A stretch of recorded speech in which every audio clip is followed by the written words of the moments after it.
Just heading out. It's about 5 o'clock, and I'm not 100% sure where I'm going to go today, but this first bit when you head out is always exciting, isn't it? I've got half a mind to try and make it up to the Beavertown Brewery at Tottenham Hale, just on the other side of the marshes there. It's about 4 miles roughly if you take the most direct route. Yeah, they brew fantastic beer, and I've never been to their tap room, and they do a tap room on a Saturday.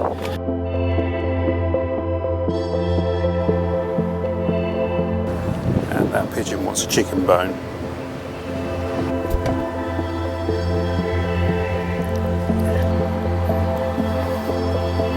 It's very sad to see another pub closed.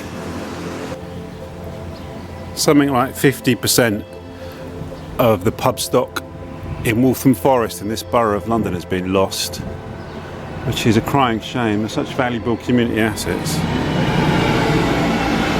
Thankfully, Waltham Forest Council now are protecting the pubs, so hopefully not only will we not lose any more, but hopefully the Antelope will get reopened as well. It really does break my heart when I see a pub boarded up like that. We really must protect our pubs, you know, they're such a vital part of our heritage, and we're losing them at a rate of knots. Every week something like 50 pubs close around the country, if not more. That's probably an underestimation. So we must fight to protect our pubs. I'm doing my bit by drinking in them as often as I can. Leyton, the Saxon tun by the River Lea, Leyton, place of great antiquity. There's been Bronze Age settlements excavated not far from where we stood now. So that was a cinema once, now it's the Potter's House. The bloody hell is the Potter's House? I'm sure that's nothing to do with actually making pots. St Saviour's Church, Walthamstow. You often find churches are built on old pagan sites. And there's a lot of water around here, a lot of springs and streams, and you can imagine it may have been a place of pagan worship in antiquity.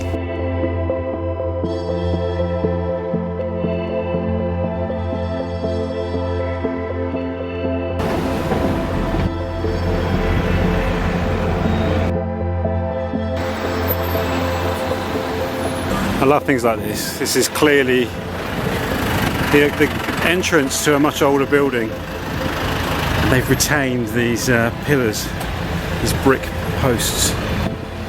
That's obviously not what was there originally. It looks like a 1980s or a 90s development. And these, well, they're probably not that old, but they definitely belong to a former age.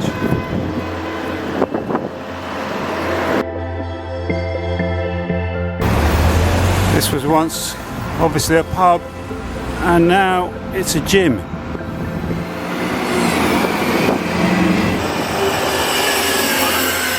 Everett Stores and Model Bakery, 1896. I wonder what a model bakery was.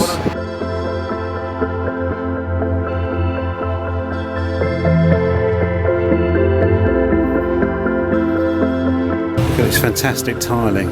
This is St James Street, Walthamstow.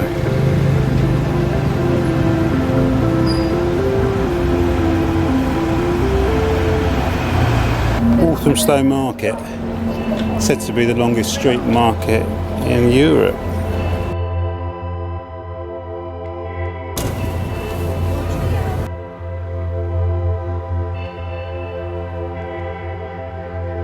So I think I can get there by 7. Wonder how many overseas students were fooled by that when they saw it on the website.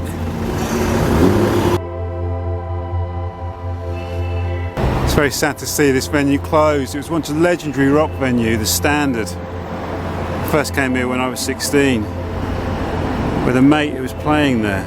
It was a big deal if you're a band from a provincial town to get a gig at the Standard.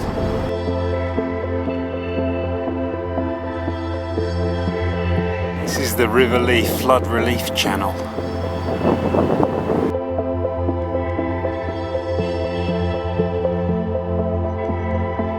So when you have a glass of water in East London, This is where it's coming from.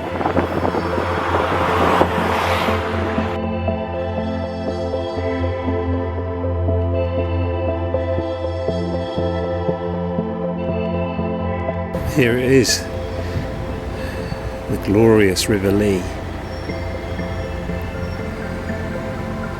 Just having a sit down beside the Lea navigation. I'll tell you what, I'm ready for a beer at Beavertown now. This is a fairly new development. It doesn't look like London, does it? It doesn't look like London to me. This could be anywhere in the world. What is good are these little bits of local history. Look, Vikings in Haringey. This is the story of the Viking longboat that was excavated in Tottenham marshes, and is likely to be the remains of a Viking fleet that Alfred the Great stranded in the River Lea by cutting some channels, which are now rivers that run through the Olympic Park.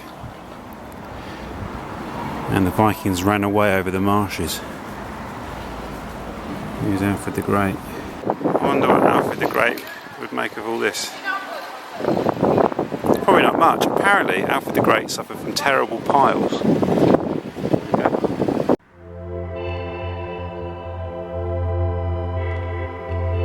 I can't think of any better end to a walk than to finish at a brewery. So this is the Beavertown Brewery.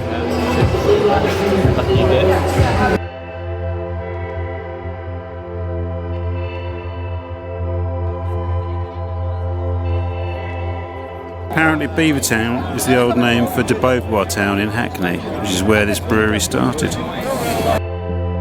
A lovely chap called Cosmo gave me a tour of the brewery. This is great. That's the brew kit there. I mean, you know. This is where the magic happens.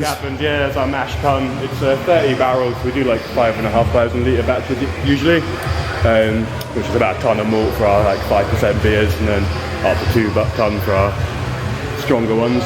The sugar's from the malt pretty much. Just leave it there steeping like a pot of tea for a while, and then you run it out the bottom through the underback, and from the underback it gets pumped into the copper here. And that's what does the actual heating. It's like a big kettle. It's got 3 steam jackets around it, and then we just boil it in there for an hour with the hops. So that's pretty much what we do on a very simple level. There's lots of intricacies which make our brewing process a bit different from other breweries, but that's the basic idea behind brewing. Then you just cool down this once it's been boiled. Once it's boiling it, you're getting all this flavour out of the hops and all the bitterness, and you're also basically killing off anything that might be in there. And after that, you run it through a heat exchanger to cool it down. It's about 20 degrees into one of the fermenters, and then you can pop in yeast and leave it to ferment for a week, and you've got a beer, basically.